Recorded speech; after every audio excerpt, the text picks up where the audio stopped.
સાથીઓ, જય સંવિધાન, જય ભારત. હું છું આપનો સાથી ભનુભાઈ ચૌહાણ. ગોંડલના મહાસંમેલન, ઐતિહાસિક પ્રતિકારક મહાસંમેલન જે પ્રતિકારક મહાસંમેલન મળ્યું, એ સંમેલન બાદ પ્રથમવાર આપને કંઈ સંદેશો આપવા જઈ રહ્યો છું. સંમેલન ખૂબ ઐતિહાસિક મળ્યું, ખૂબ મોટી પ્રતિકારક મહાસંમેલન રેલીનું આયોજન થયું. સમાજ દરેક વિસ્તારમાંથી એક મોટી તાદાદમાં એકઠા થઈ, એકતાનું પ્રતીક બતાવ્યું અને એક આપણી જે સામાજિક શક્તિ છે એ શક્તિનું નિર્માણ થયું. સમાજના નામી અનામી નેતાઓ, નામી અનામી સંગઠનના સાથી મિત્રો એક મંચ ઉપર એક સાથે આવ્યા. એટલા માટે સંમેલન બાદ આજે 16 તારીખે આપને એક મેસેજ આપી રહ્યો છું. ગોંડલની ધરતીને ધ્રુજાવ્યા બાદ પ્રથમવાર આપને સમાજ વચ્ચે આ વિડીયોના માધ્યમથી એક મેસેજ આપી રહ્યો છું. આ વિડીયો મારો વધારેમાં વધારે લોકો સુધી પહોંચાડી સમાજના અનેક વ્યક્તિઓ સુધી મારો વિડીયો પહોંચાડવા આપ બધાને નમ્ર અપીલ કરી રહ્યો છું. બની શકે છે મારો વિડીયો થોડો લાંબો હોઈ શકે, પણ આપને જે વાત કહેવા જઈ રહ્યો છું એ ખૂબ સમાજના માટે ઉપયોગી છે. એટલા માટે આ વિડીયો મારો ઘર ઘર સુધી પહોંચાડો. ગુજરાતના ઇતિહાસમાં ઘણીવાર આપણા આંદોલનો થયા, આંદોલનોમાં આપણે એકઠા થયા પછી અલગ પડી જઈએ છીએ. એક ચોક્કસ દિશા કે ચોક્કસ રણનીતિઓ નથી, પણ ગોંડલની અંદર જે આપણું સંમેલન થયા પછી એક ચોક્કસ દિશા અને ચોક્કસ રણનીતિ આપણને આપવા જઈ રહ્યા છે. અમે પ્રથમ દિવસે જે કોલ આપ્યો હતો, સમાજના દરેક સાથી મિત્રોએ સાથે મળીને કોલ આપ્યો હતો કે ગોંડલની ધરતી ઉપર જઈ અને પાણી પીશો ને ત્યાં સંમેલન કરશો અને કરી બતાવો. એમાં સમાજના દરેક નામી અનામી વ્યક્તિઓ અને સંગઠનના સાથી મિત્રો અને સમાજે સાથ સહકાર આપ્યો, એ બદલ તો પહેલાં તો હું આપ બધાનો ધન્યવાદ પાઠવું છું. સાથે સાથે આપને એક મેસેજ આપી રહ્યું છું કે હવે પછીનો જે આપણો કાર્યક્રમ છે એ કાર્યક્રમની રૂપરેખાઓ ટૂંક સમયની અંદર જાહેર થશે. પણ આપને મારો આ મેસેજ છે એટલા માટે આપ સુધી પહોંચાડી રહ્યો છું કે ગુજરાતના ઇતિહાસમાં સંવિધાન લાગુ થયા પછીના આજ દિન સુધીમાં, મતલબ 70-75 વર્ષની અંદર દલિત આદિવાસી સમાજ ઉપર જેટલી દબંગગીરી થઈ, એમની જેટલી હત્યાઓ થઈ, એમના જેટલા રેપ મર્ડરો થયા, એમની જેટલી એમના ઉપર જે કાંઈ ઘટનાઓ ઘટી, એવા પીડિત પરિવારો સુધી મારો આ વિડીયો પહોંચાડવા આપ બધાને અરજ કરી રહ્યો છું. ખાસ કરીને કહી રહ્યો છું કે ગુજરાતની અંદર 33 જિલ્લાની અંદર દલિત આદિવાસી પરિવાર વસવાટ કરી રહ્યો છે. દલિત અને આદિવાસી બે એક ભાઈ જ છે. આ દલિત આદિવાસી પરિવારના દરેક નેતાઓ સુધી મારો વિડીયો પહોંચાડજો. ખાસ કરીને મારી વાત એ છે કે ગુજરાતના 33 જિલ્લાના 250થી વધારે તાલુકા અને 18,000થી વધારે ગામડાઓમાં દરેક જગ્યાએ ક્યાંક ને ક્યાંક એસસી સમાજ અને એસટી સમાજ ઉપર અત્યાચારો થયા છે.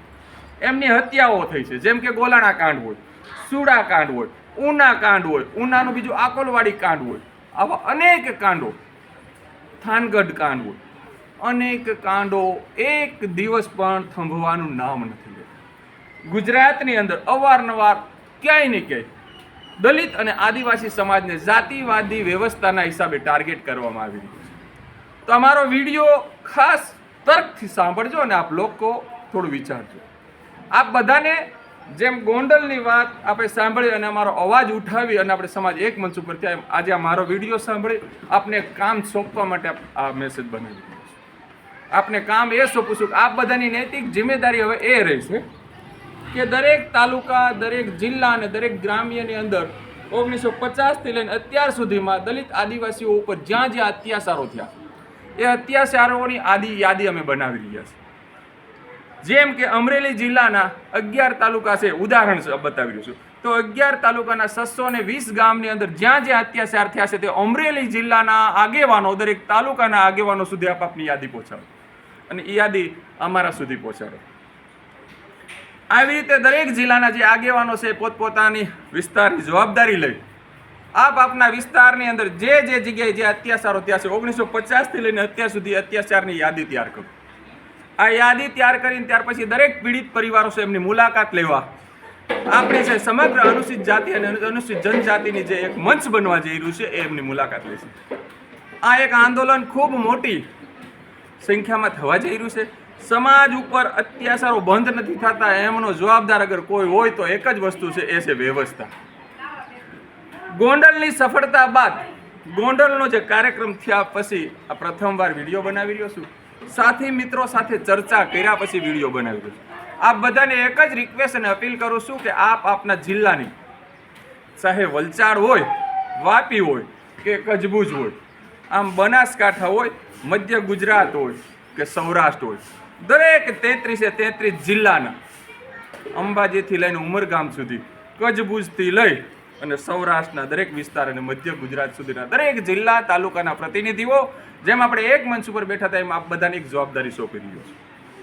હું સોંપવાવાળો કોઈ જ નથી, આપણે બધા એક છીએ. એક જ જવાબદારી સોંપી રહીશું કે આપ આપના વિસ્તારની અંદર આપણી યાદી તૈયાર કરો કે જ્યાં જ્યાં હત્યાઓ થઈ છે, એમના ક્યાં ક્યાં કેસો ચાલ્યું છે, જ્યાં જ્યાં રેપ મર્ડરો થયા છે, જ્યાં જ્યાં પગ ભાંગ્યા છે, હળદૂત કર્યા છે, આવા અનેક ગામોમાં જે જે કંઈ ઘટનાઓ ઘટી છે, આ ઘટનાઓની યાદી તૈયાર કરો. આ પીડિત પરિવારો છે એમનું ટૂંક સમયની અંદર એ પીડિતોની મિટિંગ મળવા જશે ને ત્યાર પછી એક મોટા મહાસંમેલનની જાહેરાત કરીશું. સાથે સાથે જે શહીદો સમાજ માટે થયા છે, જાતિગત વ્યવસ્થાને લઈ અને એમને જે બલિદાન આપવું પડશે એ શહીદો વિશે પણ કાંઈ વિચારીશું. તો આ બાબતથી આપને વિડીયોના માધ્યમથી સંદેશો આપી મારો આ વિડીયો છે એ અવગણના ના કરતા સમાજના લોકોને હજી કહી રહ્યો છું. જેમ ગોંડલથી જે કોલ આપ્યો તેને કોલ આપે ઝીલી લીધો, એમ ફરીથી આપ આ કોલ ઝીલજો કે દલિત અને આદિવાસી બે ભાઈઓ છે.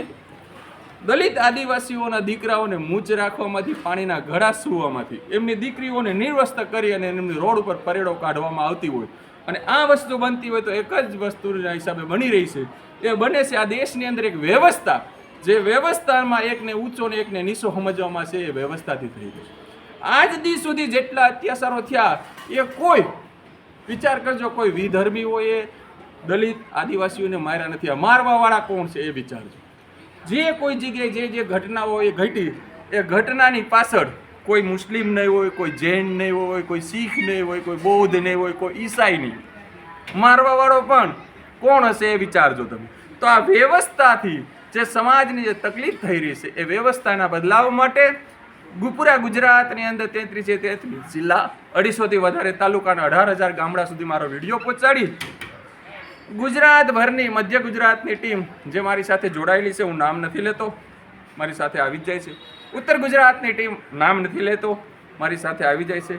દક્ષિણ ગુજરાતની કે સૌરાષ્ટ્રની ટીમ, સાથે સાથે દરેક સંગઠનના મિત્રો, સમસ્ત અનુસૂચિત જાતિ અને અનુસૂચિત જનજાતિના વ્યક્તિઓને વિનંતી કરી રહ્યો છું, આપ આપના વિસ્તારમાંથી બસ ફક્ત આટલી યાદી તૈયાર કરીને આટલી અમને હેલ્પ કરો. સાથે સાથે રાજુભાઈ સોલંકી એ પણ ખૂબ એક મસ્ત મેસેજ આપ્યો છે કે એમના તરફથી જે આંદોલન છે એ આંદોલનમાં કોઈ પણ બાંધછોડ કરવામાં નહીં આવે. સાથે સાથે એક ખાસ કહી રહ્યો છું કે સમાજના વ્યક્તિઓને કહી રહ્યો છું કે આ આંદોલન જે ગોંડલમાં થયું હતું એ ફક્ત કંઈ આંબેડકરવાદીઓ કે કોઈ બોધિસ્ટોએ નહોતું કર્યું, દબાયેલા કચડાયેલા દલિત સમાજે આંદોલન કરેલું.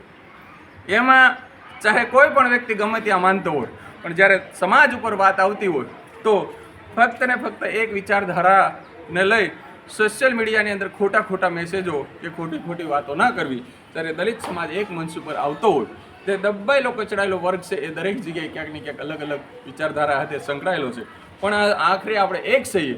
તો સમાજની જ્યારે એકતા થતી હોય તો એકતામાં જે